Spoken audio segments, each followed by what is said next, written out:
Hai, kembali lagi dengan saya di video pembelajaran geografi.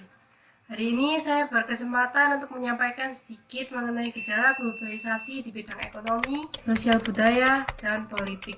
Seperti biasa, sebelum masuk ke pembahasan dari pembelajaran geografi hari ini, alangkah baiknya teman-teman untuk klik tombol subscribe, like, comment, and share this video ke teman-teman kalian semua, supaya bisa sama-sama belajar pembahasan geografi hari ini. Let's go, kita mulai ke pembahasannya. Let's go! Sebelum masuk ke inti dari pembahasan kali ini, saya akan sedikit menjelaskan mengenai pengertian dari globalisasi itu sendiri. Dalam studi sosiologi, globalisasi dipelajari sebagai bentuk pemersatu berbagai bangsa, negara, untuk bisa saling bertukar informasi, pengetahuan, dan teknologi. Berkat adanya proses globalisasi ini sendiri, negara-negara di dunia itu nyaris kehilangan batas-batasnya dalam artian geografis. Maka dari itu, globalisasi ini juga memicu perubahan besar di dunia, terutama ketika mayoritas negara saling terhubung satu sama lain. Mengutip dari penjelasan Hadion Wijoyo dan kawan-kawan dalam manajemen pemasaran di era globalisasi tahun 2020, secara etimologi, globalisasi ini berasal dari bahasa Inggris yaitu globalize atau menyeluruh, dari imbuhan isation atau proses. Menurut para ahli sosiologi, susunan kata yang membentuk kata globalization itu diartikan sebagai proses mendunianya sesuatu. Jadi, pengertian globalisasi adalah suatu proses tatanan yang mendunia yang tidak mengenal batas wilayah. Sekarang saya akan menjelaskan mengenai apa itu globalisasi di bidang politik, sosial budaya, dan ekonomi. Yang pertama, saya akan menjelaskan mengenai globalisasi di bidang sosial budaya. Globalisasi budaya atau globalisasi di bidang sosial budaya ini adalah penyebaran gagasan, makna, nilai ke seluruh dunia dengan cara tertentu untuk memperluas dan mempererat hubungan sosial. Proses ini ditandai oleh konsumsi budaya bersama yang dibantu oleh internet, media budaya masyarakat, dan penjelajahan luar negeri. Yang kedua, saya akan menjelaskan mengenai pengertian dari globalisasi di bidang ekonomi. Pengertian globalisasi ekonomi yang disampaikan oleh Fakih pada tahun 2002 dan Agus Salim pada tahun 2017 adalah suatu proses pengintegrasian ekonomi nasional ke dalam sistem ekonomi global. Salah satu bentuk globalisasi ekonomi adalah ditandainya dengan meningkatnya keterbukaan perekonomian suatu negara terhadap perdagangan internasional.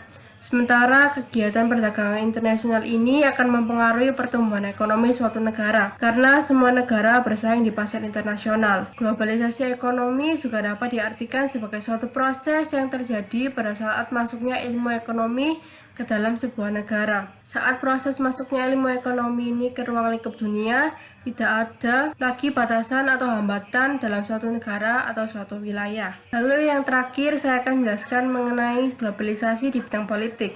Globalisasi di bidang politik atau globalisasi politik adalah proses masuknya suatu pola atau nilai-nilai yang diterima secara menyeluruh karena membawa pembaharuan dan menguntungkan di bidang politik, seperti kerjasama politik antar negara dengan membentuk suatu organisasi internasional multilateral. Globalisasi politik ini juga dapat disebut sebagai global governance. Selanjutnya, saya akan menjelaskan mengenai kasus globalisasi di bidang politik, ekonomi, dan budaya. Yang pertama yaitu kasus globalisasi di bidang politik, yaitu adanya kerjasama Indonesia dan Australia. Pemerintah Australia dan Indonesia menandatangani proyek kerjasama untuk mencegah masalah perdagangan manusia di kawasan Asia Tenggara. Proyek ini menitikberatkan pemberian bantuan pada aparat hukum Indonesia dalam menangani kejahatan perdagangan manusia. Lalu contoh kasus yang kedua adalah kerjasama Indonesia dengan Thailand. Pemerintah Indonesia dan Thailand sepakat meningkatkan kerjasama di bidang pertanian, terutama ahli teknologi informasi dan teknologi perdagangan, pelatihan, teknik, dan penelitian dalam bidang pertanian. Lalu yang ketiga yaitu kerjasama Indonesia dengan Malaysia.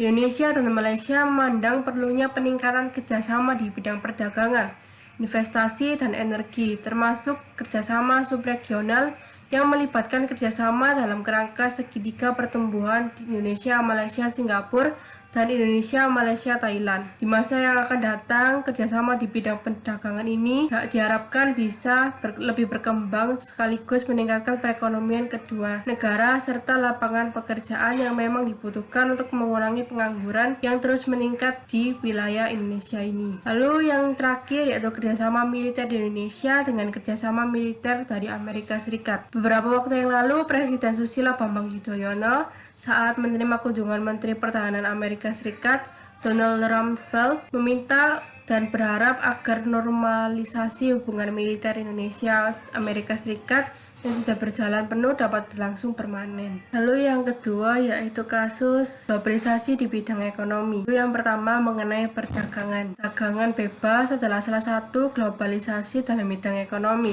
Bentuk globalisasi ekonomi pada bidang perdagangan ini dapat ditandai dengan adanya penyeragaman dan penurunan tarif ekspor dan impor dalam suatu negara.